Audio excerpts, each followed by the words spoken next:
verdad creo que sí existe una interacción porque los dos intentan transmitir ideas, sentimientos, maneras de pensar. Entonces creo que están entrelazados de alguna manera. Si hablamos desde este punto de vista, que es lo de transmitir sensaciones y que el usuario perciba distintas emociones, creo que hay una interacción íntimamente entre estos dos aspectos. Creo que sí existe una relación entre arte y arquitectura. Creo que están bastante relacionadas ambas disciplinas. Por ejemplo, en el arte se trata de crear un vínculo entre el usuario, el observador, hacia el objeto, que es las emociones del artista, del autor, volcadas en el objeto. La arquitectura también debería, bajo mi posición, lograr lo mismo, lograr conmocionar a las personas. Sin embargo, hay un factor muy importante que es que la arquitectura también tiene que funcionar.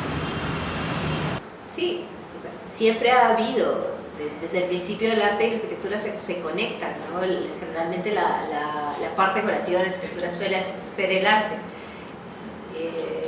Creo que es algo bastante natural.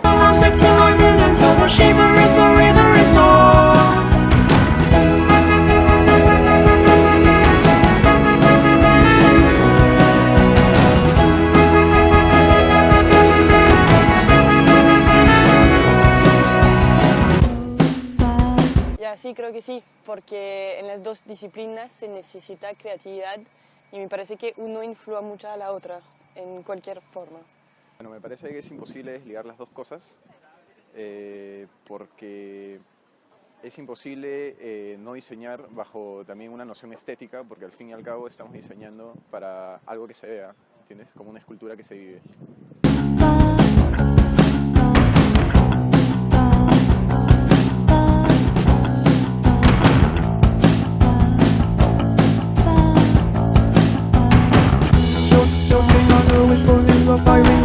Sí, definitivamente.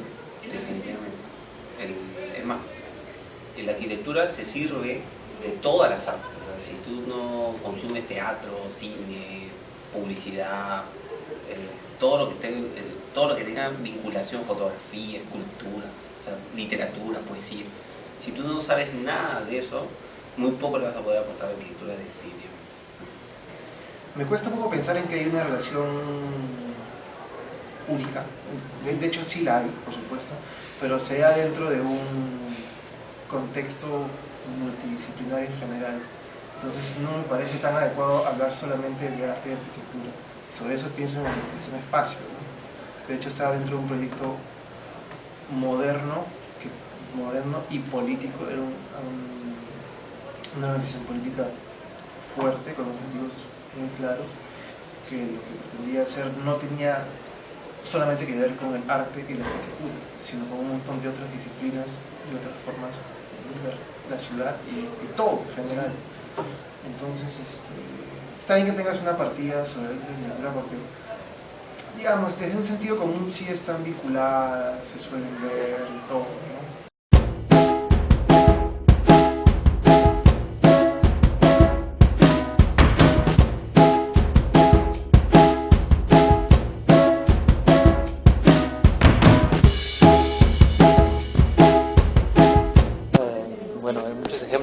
Podemos hablar de esculturas modernas que cumplen funciones arquitectónicas y a la vez escultóricas como Calatrava, o podemos remontarnos desde tiempos pasados en donde los arquitectos en verdad dominaban muchas artes, lo que es la pintura, la escultura. Entonces el arte estaba fusionado con la arquitectura y era uno solo, y todavía creo que todavía sigue así.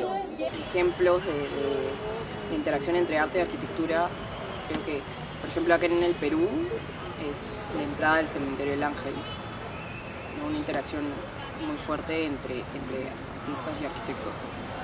Y en general en el mundo podríamos hablar de Carlos Scarpa, de Gaudí, incluso de Mies van der Rohe, ¿no? En los casos primeros de Carlos Scarpa y Gaudí, la interacción entre arte y arquitectura es bastante clara, es una arquitectura que es escultórica. En casos como Mies van der Rohe o Mata Clark O sea, es el trabajo del espacio. Cosa que también se ve incluso en la escultura. Sin embargo, tú no puedes habitar una escultura, ¿no? Y en la arquitectura se trata de esa función que logra emocionarte a través del espacio, ¿no? Y logra generarte sensaciones. A través de la historia siempre se ha visto una gran interacción entre el arte y la arquitectura también, porque siempre, al generarse nuevas corrientes y al evolucionar, ambas disciplinas han tenido que ir de la mano. Si no, no hay un verdadero cambio ni ninguna evolución de una corriente a otra. Que ahí me puedo ir muy atrás o me puedo ir muy adelante, ¿no? Porque igual podemos hablar de barroco y cómo se fusiona la arquitectura con la escultura, con la pintura, o podemos hablar de cómo Gehry trabaja con artistas para hacer sus obras. Entonces, esa es esa interacción que se busca, ¿no? Que al final, ¿qué cosa quieres hacer con el arte? Hay un arquitecto francés que coge los edificios de París, los de Haussmann, de la época Haussmann, y los copia, pero después abre una serie de ventanas completamente diferentes en la fachada. Entonces, también está haciendo arte al mismo tiempo que está haciendo arquitectura. Un ejemplo en específico, pero hay varios arquitectos que practican los dos. Por ejemplo, Le Corbusier pintaba todas las mañanas justamente para aumentar su producción durante la tarde y para volverse más creativo, digamos, en el día. Entonces, no sé, para mí es eso de juntar todas las artes, me parece que es lo que se tiene que hacer. Por ejemplo, las grandes obras de arquitectura, ¿no? Las obras de Frank Gehry, de Le Corbusier, de la misma interacción que tuvo Picasso, por ejemplo, con Le Corbusier o con Einstein, ¿no? O sea, porque inclusive las mismas matemáticas también son una manera de arte, ¿no? Poder resolver los teoremas y esas cosas. Y creo que mucho de lo que se produjo en el siglo XX a nivel de arte, ¿no? Inclusive el cine, que es un arte prácticamente nuevo, el más nuevo de todos, le aporta bastante, ¿no? Desde la dirección de fotografía, la escenografía, las tomas en las calles, por ejemplo, ¿no? La perspectiva, el tema de la profundidad de las calles, de la fuga del primer, segundo, tercer plano, ¿no? Eso es fundamental, ¿no? O sea, siempre es una cosa que está vinculada, ¿no? O sea, no podemos pensar arquitectura sin antes haber pensado que el arte es la base de la arquitectura. Ver todo, ¿no? Digamos, puedes tener como que posturas súper primarias, por ejemplo, de entender la relación entre arquitectura, por ejemplo, si piensas en un mural. Claro. Y si veo un mural y digo, hay obviamente una relación Como el que suena lo de paz. entre el arte y la arquitectura. O yo puedo decir también que la arquitectura es arte. Pero son cosas que no valen, ¿no? Entonces, de hecho, tu entrada es mucho más pretende un poco complejizar la relación entre arte y arquitectura.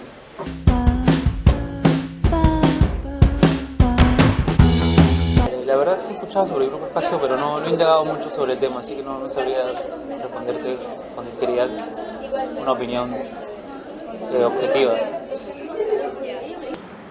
La agrupación Espacio, como grupo, cuando aparece en 1947, intenta hacer esa fusión, ¿no? Que no había en realidad hasta ese momento. Se practica individualmente, ¿no? Y en ese momento comienza a ser importante porque ellos consiguen crearse como colectivo para conseguir esa fusión. Y no hablan solamente entre arquitectos, hablan con artistas.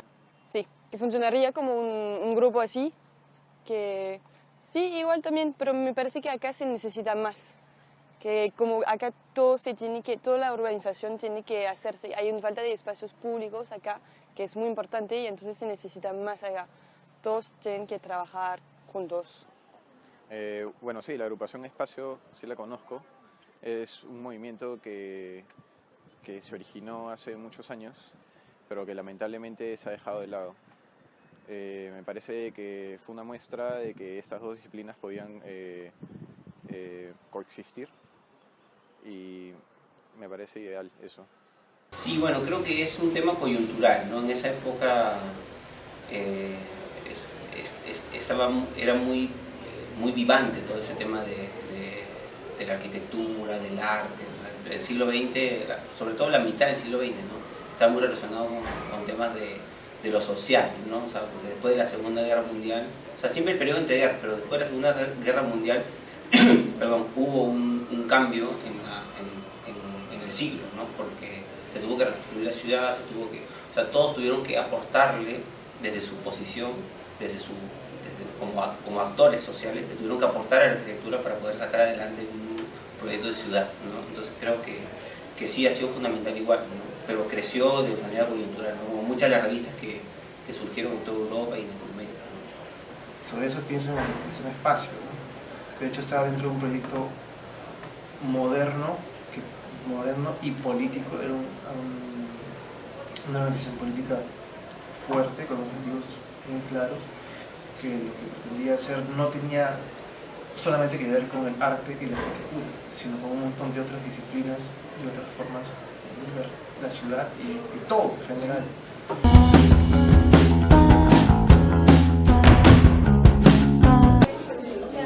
En sí la idea no me parece tan mala, pero no darle prioridad a lo que realmente necesita la mayoría de las personas en Lima, que es el proyecto Río Verde.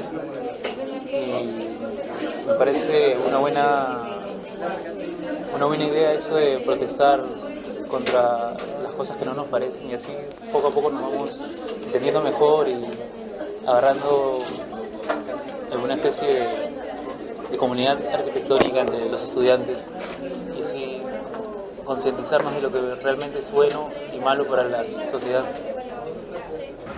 Ya, UDEAL, gracias a Dios, nace en una generación ya tranquila, en una generación donde el conflicto social interno y los conflictos que tenía el Perú, no solamente en Lima, sino en todas las provincias, se ha calmado.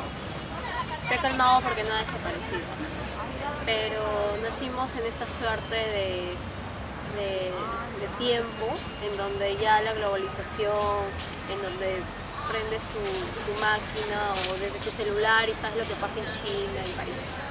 Y nacimos aquí y gracias a Dios, gracias por eso, nos juntamos y decidimos hacer esto, y sabiendo y teniendo también una base de una generación que estuvo dormida por este problema, ¿no? Por este conflicto interno que padecía el país, y que no podía salir a la calle, que no podía salir a protestar, que una generación que se perdió, que lo único que pensaba el ciudadano peruano, solamente limeño, era salir del país, ¿no?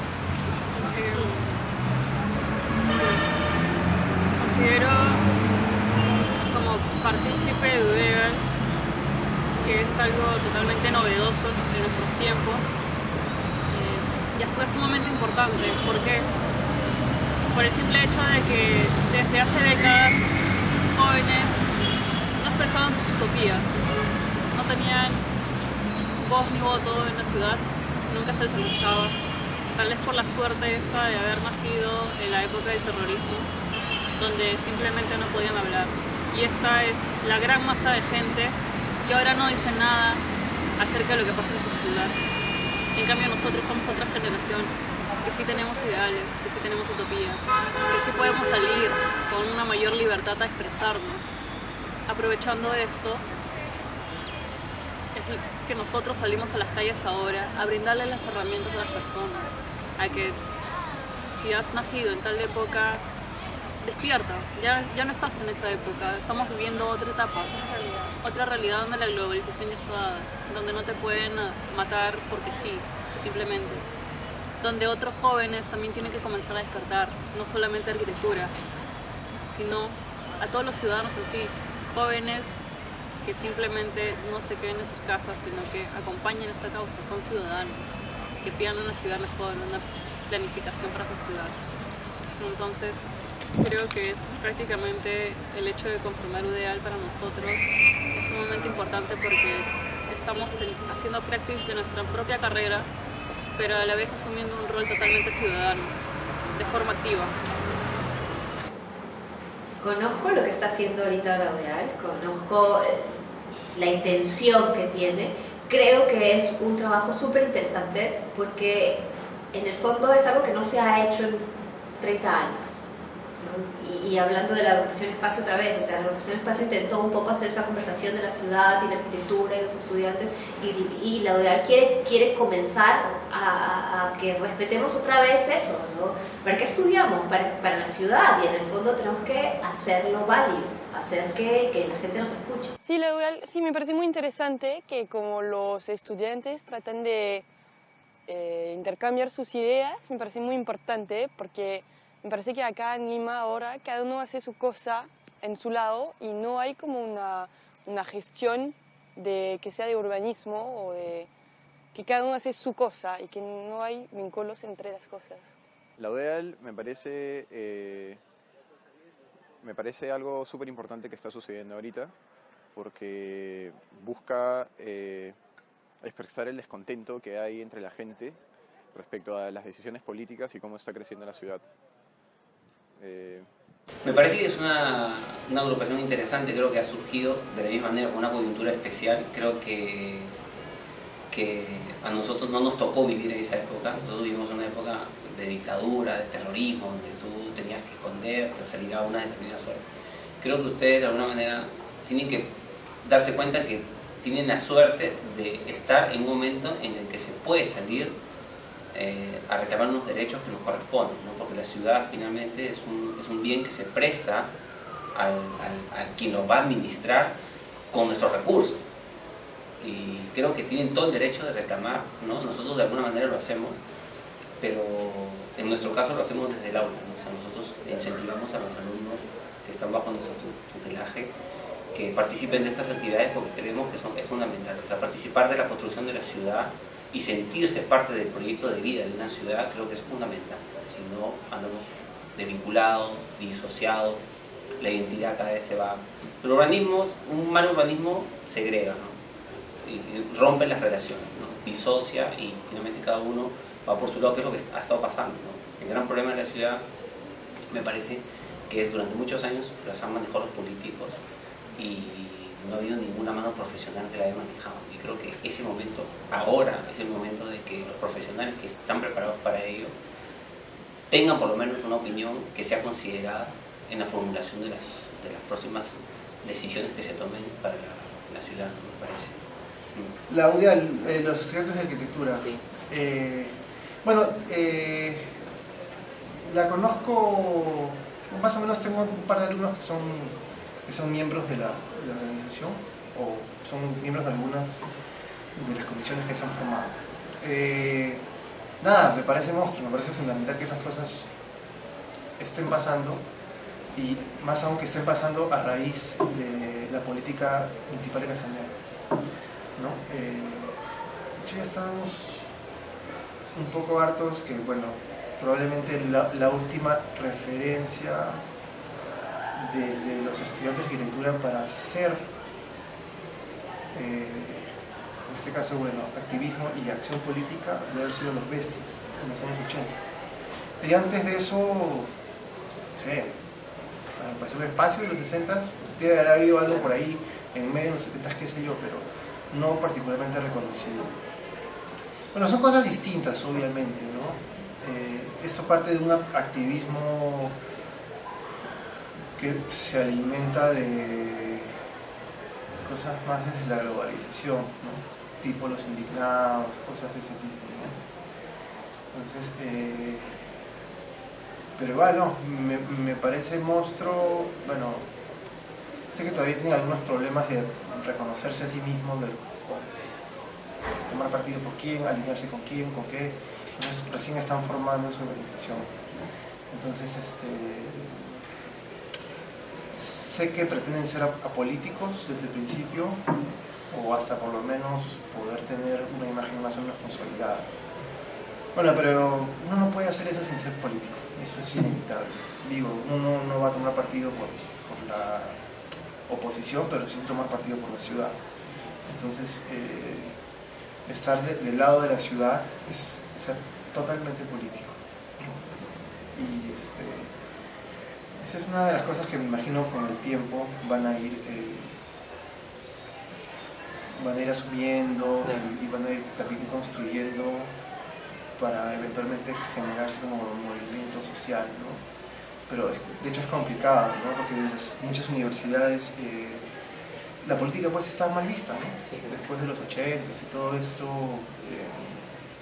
en varias universidades no se te permite hacer política de forma pública.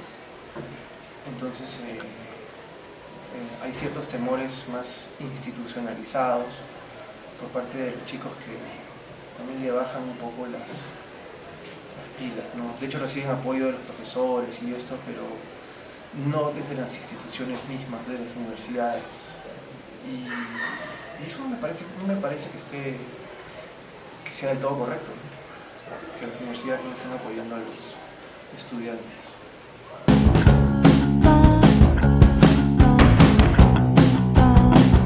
Creo que es un rasgo positivo que se va a dar a raíz de estas huelgas, entre comillas, porque antes, por ejemplo, las personas no se enteraban de muchas cosas y ahora un estudiante visita Facebook y revisa en cualquier momento cualquier noticia sobre ese tipo de temas, y me parece que cada vez nos estamos concientizando más y estamos tratando de hacer las cosas mejor como estudiantes y futuros arquitectos. Sí, de hecho es para eso, ¿no? que se está trabajando, para que las personas también entiendan la ciudad y entiendan qué es mejor para su calidad de vida. Y si eso mejora, ¿no? Todo el mundo va a ser más feliz, va a estar más tranquilo, va a tener que sufrir menos el tránsito, van a pasar todas estas cosas. Pero si nosotros como arquitectos, y en este caso esta cosa que está haciendo la ODEA, no se comienza, si no se explica, ¿cómo es que el resto lo va a entender? Claro que sí, porque justamente los principales, la principal gente que conforma esta agrupación, o bueno, este grupo de gente, es gente que sabe y que todos están apuntando al mismo lugar, de diferentes, no necesariamente arquitectos, sino de diferentes campos, ¿no? Y es lo que se tiene que hacer, o sea, se tiene que planificar la ciudad, ya que, bueno, Lima ha crecido sin planificación. Definitivamente, claro, lo que hay que hacer es no perder la perspectiva de la visión que se tiene, ¿no? O sea, me parece que está bastante bien. He leído algunas cosas, he leído algunos comentarios, he leído algunas, inclusive hay como unas pequeñas normas de cuando se sale a la calle para explicar, que me parece que está muy bien porque están diferenciándose, que están con un orden. Además, caso especial aquí, sobre todo, pero los mejores alumnos son los que están, por lo menos los de esta escuela, los alumnos más destacados son los que están de alguna manera participando de esto de manera activa, ¿no? Entonces eso ayuda bastante a entender que tienen una formación, que pueden visionar lo que quieren para la ciudad, ¿no? Finalmente la ciudad es un momento, nosotros nos toca vivir un momento en la ciudad, ¿no? Y la ciudad en realidad tenemos que pensarla para nuestros nietos, no para nosotros. Entonces nosotros tenemos que pensar la ciudad en esas 3 escalas de vida, ¿no? Desde el nieto hasta el abuelo, o sea, una escala entre 3-4 años hasta los 80 más o menos. Lo que pasa es que toda la vida hemos vivido en crisis y está la señora que compra cosas para 5 gramos de mantequilla, cosas para el día siguiente, porque el futuro era lo que tenías para mañana. Entonces tú le planteas ahora una ciudad, un plan a 20 años y nadie lo quiere aceptar, porque en la idiosincrasia de la gente está la idea de que no hay futuro, porque tu futuro era mañana. Y creo que eso hay que cambiar, ¿no? O sea, esa idea del futuro, de que es un porvenir, de que es una ciudad que hay que dejarle, no es nuestra, nosotros nos vamos a morir, pero tiene que haber algo. Entonces si nosotros no dejamos un terreno liso, un terreno allanado, un terreno planificado para las generaciones que vienen adelante, esto no va a cambiar nunca, ¿no? Y lo otro que me parece importante es que hay que tratar de educar siempre con ese optimismo de que se están haciendo cosas, se están cambiando cosas, y no estar con la cantareta de toda la vida de esta ciudad no sirve, es una porquería, no se puede vivir así, que esto no va a cambiar nunca, porque si vamos a estar con eso, vamos a formar en las generaciones que están más chicos, que nos van a escuchar, van a repetir lo que su profesor dice, van a repetir lo que los adultos dicen, y nunca va a cambiar. Entonces yo creo que es un momento importante que se está viviendo, y creo que esperemos que se consoliden más y que luego se forme un buen frente, ¿no? Que pueda ayudar a que la gente entienda, porque una de las cosas fundamentales me parece la concientización que hay que hacer. Muchas veces se quiere imponer un plan y como no hay esta visión de futuro por la crisis que hemos vivido, nadie quiere aceptar el cambio. Si nosotros empezamos a concientizar, cuando aterrice ese cambio, la gente va a estar ideológicamente preparada para aceptarlo y ahí va a cambiar las cosas. Me parece fundamental. Son estudiantes de arquitectura, no es una confederación de demás disciplinas. Pensándolo como una relación directa, la verdad es que no creo.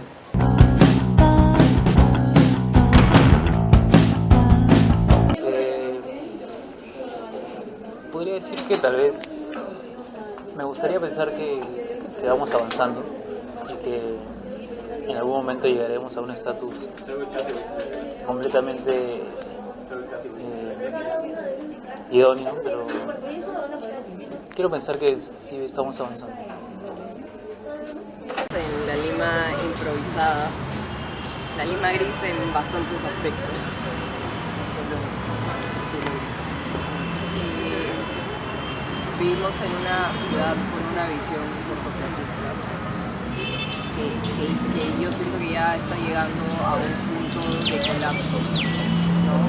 Consecuencia no de una gestión, consecuencia de una serie de malas gestiones, ¿no? que todas han tenido el común denominador de tener visiones cortoplacistas, ejecutando obras, acciones que solo tengan el único hecho de que se puedan inaugurar durante dicha gestión sin importar el impacto positivo o negativo que tengan en la ciudad, ¿no? Y Lima ahorita no está desarrollándose como lo que debería ser una ciudad articulada. Lima, desde que ve su trama urbana, es una ciudad parchada, funciona como por parches. Y así es como seguimos trabajando, y mientras no cambiemos eso a que funcione como una ciudad articulada, pues vamos a seguir llegando vamos a seguir de esta manera hasta llegar a un colapso. Lima podría ser una ciudad tan bonita,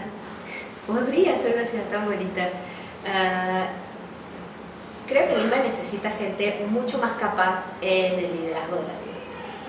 Gente que no sea,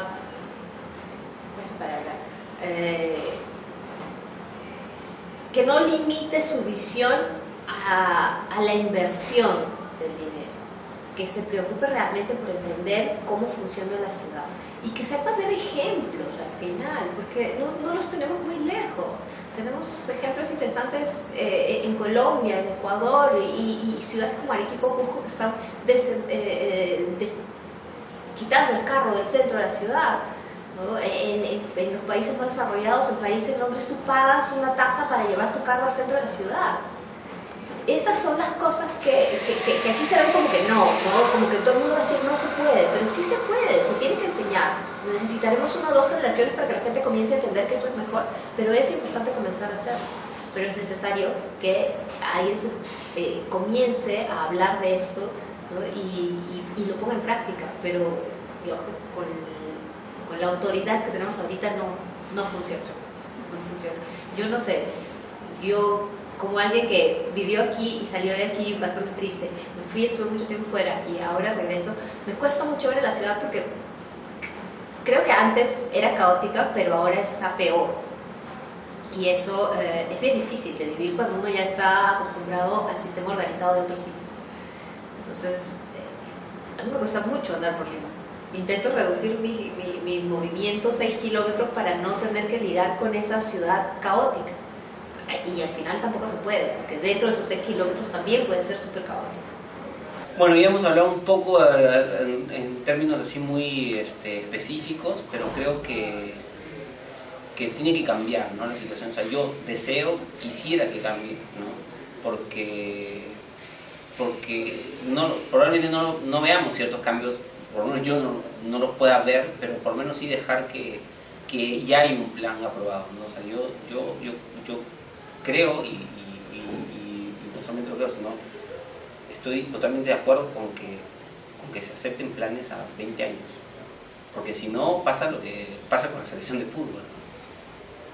Estamos parchando y no vamos nunca a un mundial. Estados Unidos ya fue al mundial hace muchos años y yo no sé nada de fútbol, pero yo siempre hago esa analogía y está desde el 82 que no vamos al mundial. Y la ciudad, estamos parchando, haciendo huequitos, haciendo puentecitos, bypasses y cosas, y no estamos pensando en una planificación a futuro. Entonces, como no nos centremos en abordar temas importantes, claro, se hace un plan general, es una utopía en realidad, ¿no? Pero se hace un plan general, se hace un acuerdo, se consensúa un acuerdo con todos y se dice, esto va a ser en 20 años. Entonces, el alcalde que entra va a hacer su parte. O sea, no va a poder modificar nada. Pero eso tiene que estar aprobado por el Congreso, tiene que estar aprobado por muchas instituciones, tiene que cambiar leyes, ordenanzas, todo eso. Y yo creo que de esa manera, aunque suene utópico, creo que vamos a ir logrando ciertos cambios y vamos a ir generando, porque a medida que tú vivas mejor y que entiendas que la calidad de vida la podemos lograr con pequeños cambios significativos en la ciudad, ¿no? Yo creo que eso es fundamental en lo sintomático que podamos estar nosotros ocupando los espacios, ¿no? Pero yo creo que sí, yo creo que hay optimismo, yo creo que hay ganas de vivir. Mucha gente que ha vivido fuera ahora está viviendo aquí, mucha gente que de aquí se va porque hace 20 años no había la posibilidad de viajar, no había, los vuelos te costaban un montón. Y creo que ahora mucha gente sale, visita otras ciudades y luego vuelve acá y quiere que su ciudad, su Lima, tenga por lo menos espacios en donde poder ser más tolerantes entre nosotros, ¿no? Y no, es que vivimos disociados porque la ciudad hace que tú vivas disociado. Sales de tu carro, tú te subas, te vas al Par Plaza, al Mega Plaza, al Pega Norte, a todo, y luego te vuelves. Y no hay, ¿por qué? Porque no hay lugares. Entonces, si nosotros trabajamos un urbanismo que tenga de alguna manera que recocer todos estos aspectos sociales, porque es un tema social, yo creo que finalmente ninguna crisis nos va a poder golpear porque el ánimo va a estar siempre pensando en el cambio, ¿no? Para mejor, ¿no?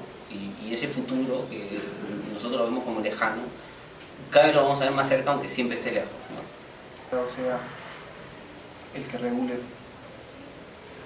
el futuro el que marque el futuro de la ciudad, cuando antes lo hacía la planificación, la reglamentación, etcétera, ¿no? Entonces, no es tan fácil pues dejar que el mercado regule a un ente que es tan complejo como una ciudad, ¿no? De hecho, en los entornos urbanos, más que ningún otro, probablemente creo que se necesita el rol del Estado